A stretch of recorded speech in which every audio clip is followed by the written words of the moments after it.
오늘은 글루텐 프리 식품의 허와 실에 대해서 알아볼까 합니다.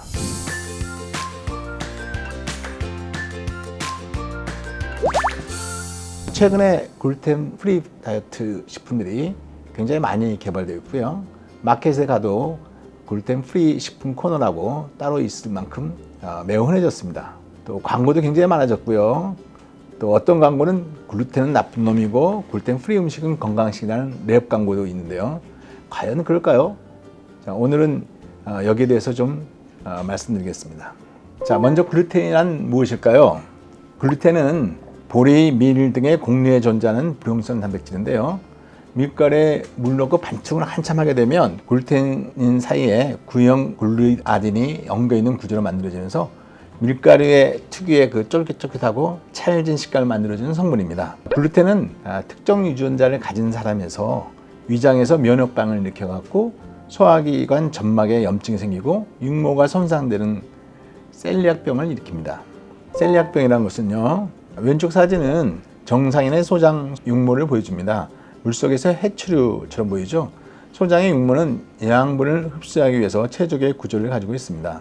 셀리악병은 이런 소장 육모가 소실되어서 점막이 평탄해야 되는 위축이 일어나서 영양분을 흡수할 수 없게 돼서 심한 영양실조가 발생되는 질환입니다.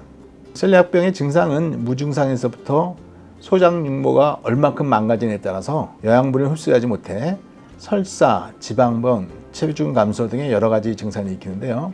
특히 칼슘이나 철분 등을 흡수를 못하게 되면 빈혈, 골다공증 같은 것이 젊은 나이에도 발생하게 됩니다.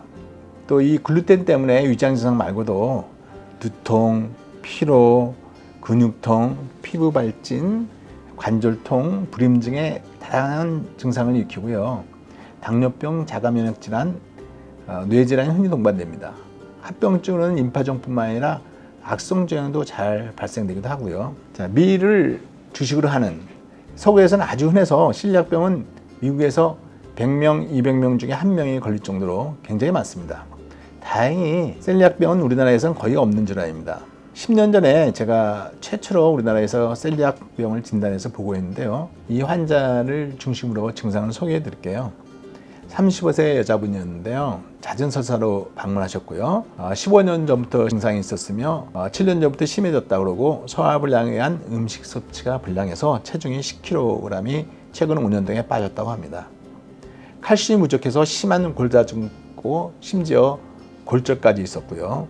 검사에서도 보면 빈혈뿐만 아니라 철분, 칼슘, 염산같이 소장에서 흡수되는 영양분이 다 떨어져서 이 사람은 소장에서 흡수장애가 있는 걸 확인하고요.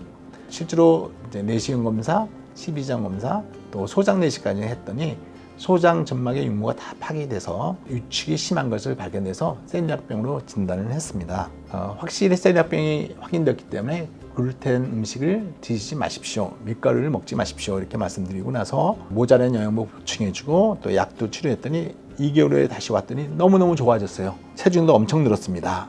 이렇게 말씀하시고 8개월 후에 오셨더니 모든 검사실이 다 좋아지고요. 심지어는 골다공증까지 좋아졌더라고요. 그래서 아직도 최근에 오셨는데 아주 건강하게 지내고 있습니다. 셀리악병은 왜 생길까요? 셀리악병은 이제 밀가루의 글루텐에 대한 자가 면역 반응으로 점막이 염증이 생겨서 생기는 병으로, 다시 말하면 이제 글루텐을 섭취하지 않으면 병이 좋아지는 거죠. 밀가루 빵을 주식으로 하는 이제 서구에 많고요. 100명에서 200명 중 1명으로 굉장히 흔합니다. 이 병의 정확한 원인은 알려지지 않지만 환경, 유전, 면역적 요인이 다 관여하는데요. 셀리악 환자의 95% 이상은 HLA-DQ2 유전자를, 나머지 일부는 HLA-DQ8 유전자를 가지고 있어서 특정 유전자를 가지고 있는 사람에서 주로 발생을 알려져 있습니다. 서구 국민은 이런 유전자가 이제 30에서 40% 가지고 있기 때문에 아주 흔한 건데요. 다행히 우리나라, 중국, 일본에서는 이 유전자를 갖고 있는 사람이 거의 없기 때문에 셀리악병의 유병률은 매우 낮아서 지금까지 한 수례의 직례가 보고됐을 뿐입니다. 다행히 걱정할 필요가 없는 병이 되겠죠. 옛날부터 밀가루빵을 먹었는데 왜 요즘에 이런 셀리악병이 증가할까요? 빵 제조 과정의 변화 때문에 증가하는 흥미로운 주장도 있습니다. 전통적으로 오리지널 제빵 과정은 빵 반죽도 굉장히 묽게 하고 발효종을 사용하여 서서히 오랜 시간에 걸쳐서 발효시켜 빵을 만들었다고 합니다. 전통 방식으로 오븐에서 나오는 빵은 이제 풍미가 더 깊고 촉촉하고 또 무엇보다도 오랜 발효를 거쳐서 미리 소화 흡수율이 훨씬 높아진다고 합니다. 최근에는 이제 이런 걸 대량 생산하기 때문에 시간이 많이 걸리는 발효정 발효를 포기하고 이스트로 발효로 넘어왔고, 또 경제성을 높이기 위해서 시간을 더 단축하기 위해서 팽창제, 감미료, 방부제, 반죽계량 등 소위 식품 첨가물을 20가지 이상 넣기 이르는데, 이러한 것들 때문에 셀리악병이 증가됐다고 합니다. 한 영양학자는 책에서 발효정 발효는 부분적으로 글루텐을 분해해서 소화를 돕기로 한다면서, 어떤 연구자들은 글루텐 불내증과 셀리악의 증가 원인이 현대빵이 긴 발효 시간을 포기했기 때문에 일어난 것을 생각하고 있습니다. 글루텐, 밀가루 음식에 민감하다면 어떻게 할까요? 자, 첫 번째, 글루텐 식이로 증상이 유발된 걸 확인하는 게 중요하겠죠? 그래서 일기를 써봅니다. 그래서 확실히 밀가루 음식을 먹고 증상이 생기는구나, 이걸 아신 다음에 확인이 되면 두 번째는 글루텐을 안 먹어보는 거죠. 그래서 제거식이 시도로 증상이 좋아지는지를 확인해 봅니다. 증상이 좋아지면 병원에 오셔서 혈액 검사로 셀리악병을 일으키는 항글루타민제 항체를 확인해서 진단할 수 있습니다. 영양급도 심하고 빈혈도 심하고 골다공증 같은 합병증이 동반되는 경우는 내시경 검사 및 소장 조직 검사로 확진을 할 수 있습니다. 치료는 이제 밀가루 음식이 원인이고 글루텐이 원인이니까 글루텐을 안 드시면 되겠죠. 그래서 글루텐 프리 식이는 셀리악병의 환자에게 빼놓을 수 없는 중요한 자료입니다. 그래서 서구에서는 이제 이게 흔하기 때문에 매장이 엄청 크고요. 식품 시장에서 아주 큰 포션을 차지하고 있습니다. 서구에서 그것 때문에 글루텐 식이에 대해서 아주 열광을 하고요. TV든 포장이든 우리가 미국 식당 가서 보면 글루텐 프리 식단 이렇게 메뉴에 나와 있거든요. 그러니까 포장할 때도 글루텐 프리 식품 배달. 그 이유는 이제 서구에서 셀리악병이 굉장히 증가하고 있기 때문인데요. 그래서 이 셀리악병이 그냥 복통, 설사 같은 과민성 장증후군 비슷한 증상을 일으킬 뿐만 아니라 이제 두통, 피로, 근육통, 피부 발진 이런 전신 증상을 다 유발하기 때문이고요. 또 합병증으로 골다공증, 뼈가 부러진다든가 불임증, 자가면역질환, 심지어 암 같은 것이 글루텐에 일어나기 때문에 글루텐 프리 식이에 대한 관심이 굉장히 많아서 이제 많이 팔리고 있죠. 이제 문제는 셀리악병이 없는데도 글루텐에 대한 증상이 일어날 수 있는데요. 이를 non-celiac gluten sensitivity, 비셀리악 글루텐 민감성이라고 합니다. 비셀리악 글루텐 민감성이라는 것은요, 첫째, 셀리악병이나 밀 알레르기가 없는데도 글루텐이 포함된 음식을 섭취하면 고통스러운 복통, 피로감, 신경 인정 문제, 관절 통증이나 피부 발진 같은 셀리악병과 거의 유사한 증상을 나타냅니다. 그리고 글루텐 프리 다이어트를 먹으면 증상 개선에 도움이 됩니다.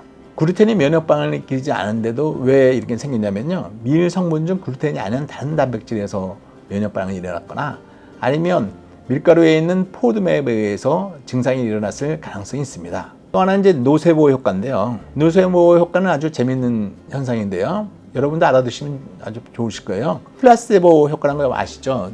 이제 약 먹으면 나아지겠지 하니까 진짜 좋아지는 거, 가짜 약을 먹어도. 그걸 플라세보 효과라고 그러잖아요.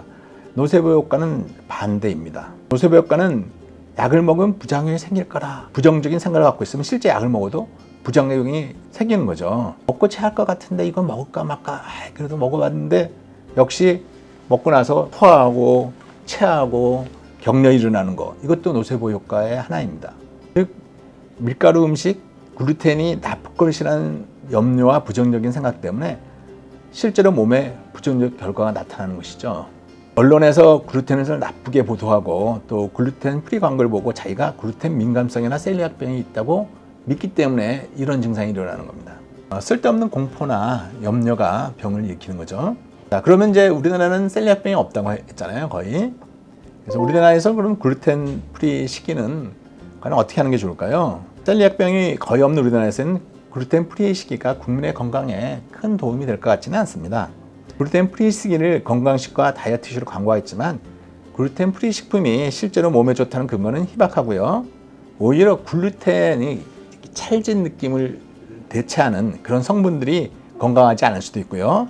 탄수화물과 당분의 함량이 높아서 비만 등의 문제를 일으킬 가능성도 있습니다. 어쩌면 이제 대형 식품 회사들은 진실의 미묘함을 알면서도 건강 염려증이 많은 현대인의 불안심으로 인해서 모든 문제를 글루텐을 몰아가지고 마케팅 컨셉으로 이용할 수 있다는 것이 모릅니다. 이렇게 되면 이제 소위 말한 노세포 효과도 일어날 수 있겠죠. 그래서 오히려 환자들이 실제 병원에 오셨는데 자기 찔약병이 아닐까 하고 이제 찔약병 전문으로 알려진 저한테 오시는데 실제로 보면 밀가루한 게 아니거든요. 이게 거의 노세포 효과이신 경우가 많습니다. 그래서 건강을 위해서는 이제 글루텐 프리 다이어트라는 게 반드시 좋은 건 아니고요. 또 어떤 음식을 제한하면 저번에 포도맵 식사에서도 말씀드렸지만 음식을 제한하기 시작하면 영양실조가 올 수 있고 노세포 효과가 올 수 있습니다. 그렇기 때문에 건강을 위해서는 균형 잡힌 식사와 적절한 열량 섭취가 보다 중요하다고 생각을 합니다.